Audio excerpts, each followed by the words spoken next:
Mueller was a bust. Yesterday's hearing, a gigantic flop. It was indeed a disaster for Democrats. So now what? You almost have to laugh.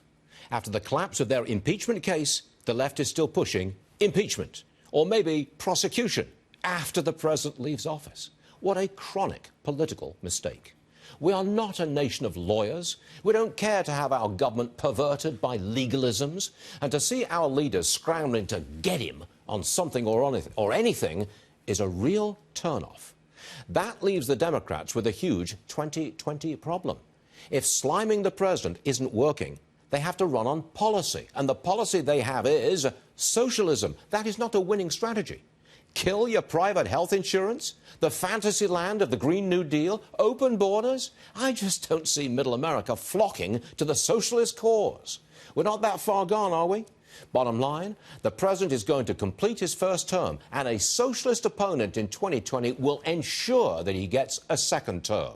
Meanwhile, the extremely energetic President Trump, 73, is running with a very positive message. That is, a booming economy. But you know, we're not done with the 2016 election yet. Mueller was only one side of it.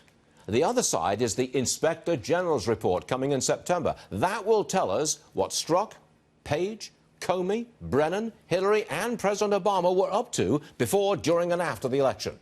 That will turn the tables. It's not the president under investigation, it's the Democrats. And if the Inspector General is ever called before Congress to testify, it will not be a repeat of Mueller's floundering performance. One more thing. The Democrat leadership has an age problem, and 74-year-old Robert Mueller's difficulties on the stand put the older generation of Democrats in the spotlight. Joe Biden is 76. Bernie Sanders, 77. Speaker Pelosi, 79. Steny Hoyer, 80. It's a generational split.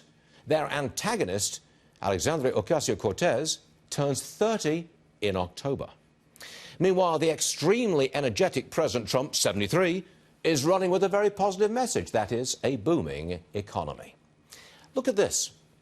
Right after the Mueller hearings ended, the president looked exuberant.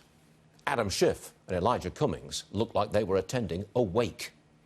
As Chris Wallace said, it was indeed a disaster for Democrats.